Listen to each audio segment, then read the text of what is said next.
Yo, what is up, guys? We're with another episode of Man Marlowe Destruction. It's been a while, but today I got an EG67 frag grenade airsoft here, and today we're gonna see what happens if I throw it into the water. And please like and subscribe. And I actually never used this grenade before, but let's do it.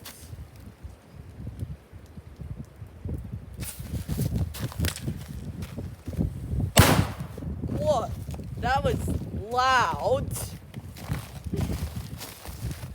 I can't believe that's actually an airsoft grenade. Let's check it out. It sounded like a firework.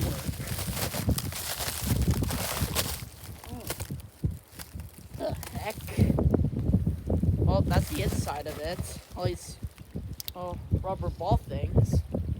That's really cool. Nice.